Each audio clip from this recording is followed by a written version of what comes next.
Here is your sign-on screen for the AS400 system. Here you will go ahead and be prompted to put in your username and your password. And then you press the Enter key on your keyboard. That will take you to the Financial Inquiry main menu.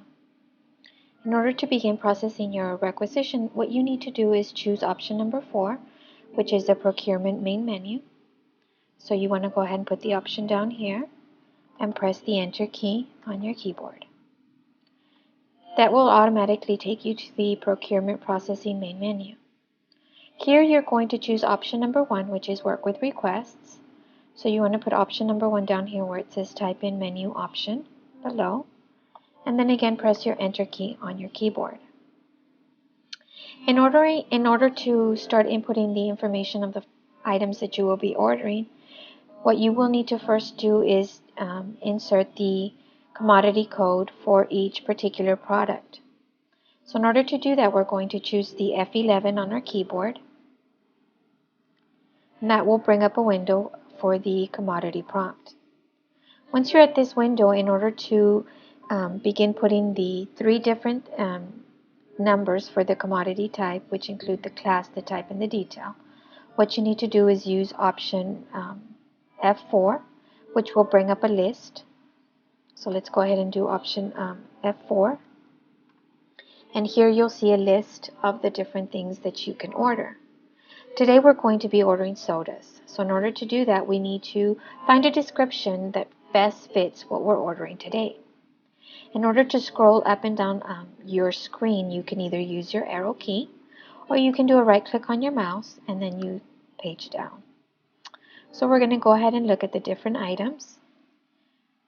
So sodas are considered food, so we're going to go ahead and choose option 09. So with your arrow key, you want to go ahead and put the number 1 next to the item that you're choosing, because the number 1 is our select option. So you put number 1 and then press your Enter key on your keyboard. You want to go ahead and do the same thing for your commodity type. So again, we're going to choose function F4, and that will bring up a different list. And again, we're going to go down our list and see if we see anything that resembles what it is that we're ordering today. So we're going to page down. And here I see foods, which is just your basic groceries. So I'm going to go ahead and choose this option because I think that best describes what it is that we're ordering today. So I'm going to go ahead and again put the number 1 next to the item so that I can select it and then press my Enter key on my keyboard. I want to go ahead and do the same thing for my commodity detail. So again, I'm going to choose function F4. And as you can see, this list is a little bit more detailed. So we are ordering sodas today. So in order to do that, we're going to scroll down and find what it is that we're looking for. If you notice, this list is in alphabetical order. So we're looking for sodas or soft drinks. So I'm going to go ahead and go all the way down to the S and see if I can find that. And here it is, soft drinks. So this is what I want to choose. So I'm going to put the number 1. I bring down my cursor. And I want to put the number 1 next to the item that I'm going to select, which is the soft drinks. Once I do that, I press the Enter key on my keyboard. And once I have the 3 numbers that I need for my commodity prompt, I'm going to press the Enter key on my keyboard. That will automatically take you to the Add Requests screen. As you can see, this screen has a little bit more information on the item that we're ordering today. You can see that our vendor number is automatically placed there for us because Webb County has preferred vendors. So when we order sodas, our preferred vendor is Sam's Club. So that will automatically prompt the system to put our vendor for us.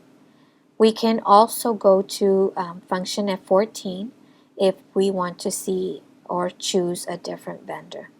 In this case, we're going to go ahead and leave it alone because Sam's Club pretty much works for us. The description, we're going to come back in a few minutes because you can be a little bit more detailed on your description. The quantity, this is where you would change your quantity. I'm just going to choose to order 2.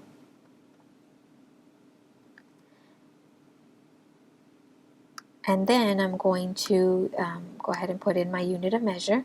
Unit of measure can be boxes, cases, or just one particular item. I normally use the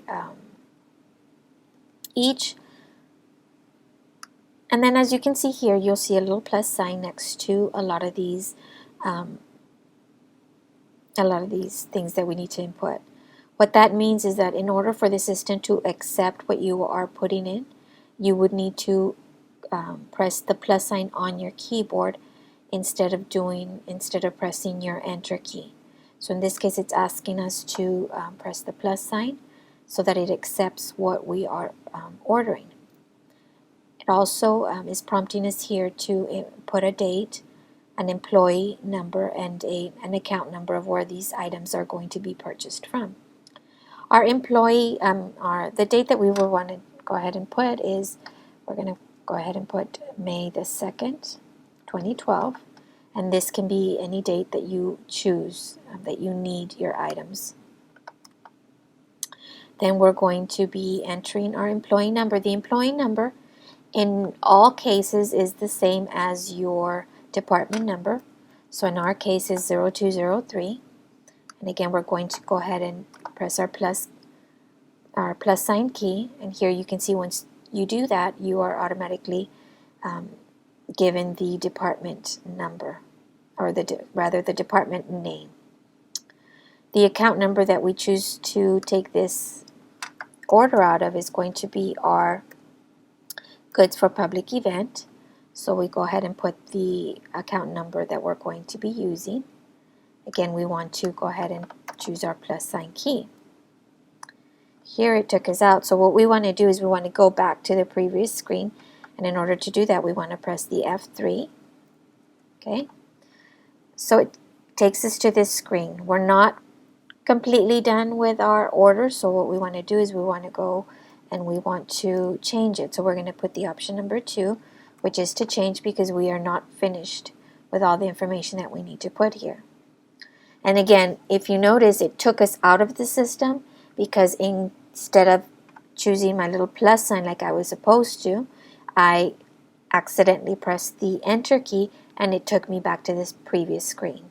So in a way, it's good that that happened, because you can see what will happen when you don't use the plus key. It actually sends you back to the previous screen, and then it gave us and it allowed us to show you how to get back into the screen and continue with your order. So in a way, that was good. So the next thing we want to do here is our department number. Everything else is going to stay blank. The only other thing is we need to make sure that this says no, and that our other one says no as well. Okay, and then what we're going to do is we're going to talk a little bit about our description. So in order to go to description, we want to do a Shift F20, and on your keyboard it's going to be a Shift 8, which will give us the Shift F20. Here you can see that another window popped up, and what we're going to do here is we're going to be a little bit more detailed, because if we put soft drinks, you know, whoever goes to the from the purchasing department, whoever goes and purchases this order, they're not going to know what kind of drinks we want. So I'm going to put 1 case of Diet Coke and 1 case of just regular Coke. Once I do that, I'm going to go ahead and press the F20 again. On our keyboard is the Shift F8 key. And as you can see here, that my description has changed. And it will only show you the first line. Okay, but once they view it in the purchasing department, they're going to go ahead and be able to see everything else that you put. Now let's talk a little bit about the unit price. The unit price, it will normally give you a price that is already in the system. If you don't know the price, or you feel that the price is incorrect, you can always go and change it. And if you don't know the price, you can always just put $1. In this case, we're going to go ahead and leave the default of what the system placed for us. Okay, so we're pretty much done with this. We're going to go ahead and press the enter key, because by doing so, it's going to accept everything that we have just inputted into the system.